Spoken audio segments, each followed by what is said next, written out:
Hello everybody. I wanted to stop in and do a quick review of Alexander Nikitin's second book on coaching Kasparov. Nikitin was, of course, Kasparov's longtime second and is really one of the most important witnesses to the evolution of Kasparov's game and all of the shenanigans that went on behind the scenes. I'm going to lay into this book a little bit, but I do want to say I don't review books that I don't think have value, and I'm going to come back to that value a little bit later. The problem as a reader that I have is that much of what Nikitin describes is really just too simplistic. So, for example, Kasparov's big problem is portrayed again and again as having celebrity disease. Kasparov's mom is perceived as controlling and constantly in Nikitin's way. The Soviet Party is perceived as corrupt, and the Kampomanis, the head of FIDE at the time, is perceived as a pawn of this structure. And Karpov himself is perceived as immorally using that structure, the Soviet structure. And Nikitin himself is also kind of a very simplistic narrative of a guy who is on a mission to remove Karpov from the top of chess. And the books are really completed when he's done with that quest. So in all of these people, there's really, I think, just not enough depth for me to get behind the scenes of the questions that I as a reader would like answered. And so what I'm going to do is just list 3 personal questions I have from this that I kind of want to know more about. And if you have resources of where I could learn about this, please leave me a comment in the comment below. So first of all, draws. So in this match, between the two Ks, Karpov and Kasparov, an obscene amount of draws, such that in addition to the shenanigans behind the scenes, it just seems something fishy. And that was, I think, one of the reasons why Fischer himself thought of the matches as rigged. And it's never made any sense to me, the amount of draws. But something I realized in reading the book is that incredible run of draws contributed to the draw culture that I then came up in. Even in the United States, where it was a culture of like you made a draw out of mutual respect or fear, or I don't know what, but a lot of draws were made.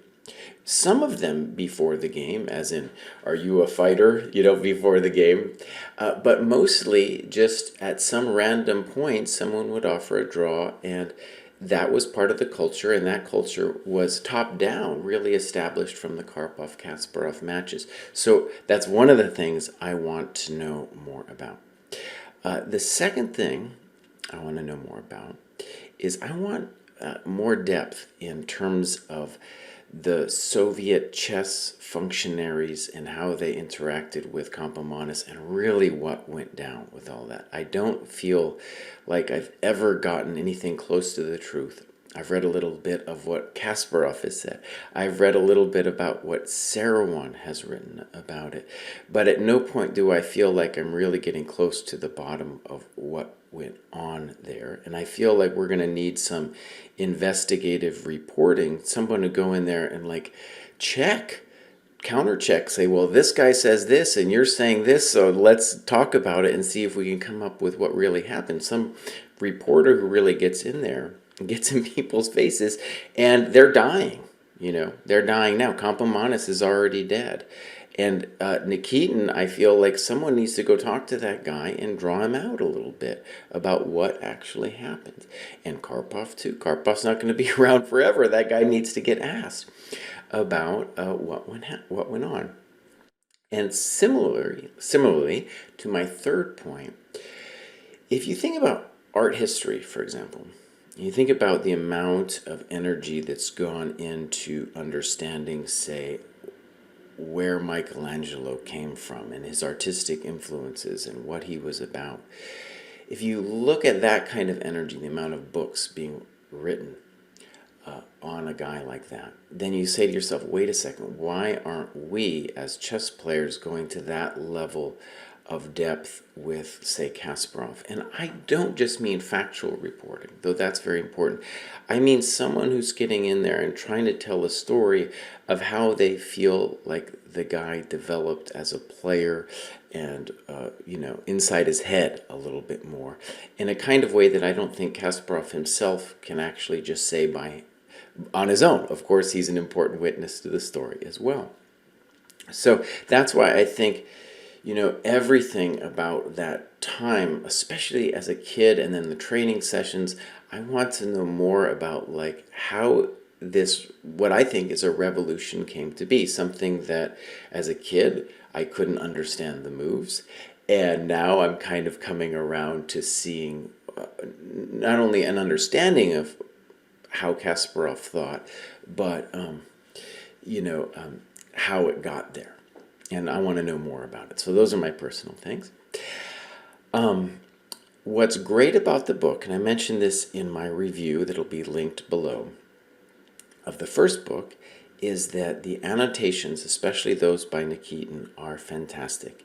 And even if I, criticize Nikitin as being a not very deep storyteller of what was going on, his chess understanding is amazing. And even in the places where he's wrong, and he's wrong a lot, and you can kind of smell it out, and then you can check it with the computer if you want, is you're getting his chess understanding in the notes, and you're getting a selection of games that he thought were important. I think that's also really interesting. And his view of the game as a person, which I think is so much more important than some kind of thing once you've checked it with the computer, because then your whole vision of what happens in the game is going to completely change.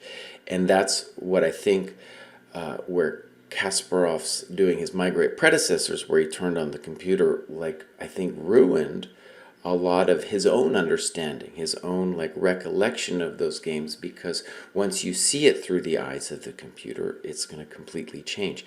So that human view of the games itself is one of the things that I think history years from now will want from us. Well, not from me, but guys like Nikitin. And that's why this book is truly valuable, is that you do get some insights into how he and the other people around him saw a lot of these key positions and key decisions that happened. For example, just as a tease, that he was the one who pushed the Tarrasch defense on Kasparov, and Kasparov was resistant to it. Very interesting kind of detail like that. And of course, let me just point you to the game with Kasparov and Serouan. My mind is still spinning. Serouan himself goes on about it in his Chess Duels book. Just a wonderful depth of analysis and different perspectives on that game. And I think that's the most interesting thing. It's just different human perspectives on how do you view a position. Okay, I'll leave it there. I do recommend the book despite all the terrible things I began by saying about it. All right, bye-bye.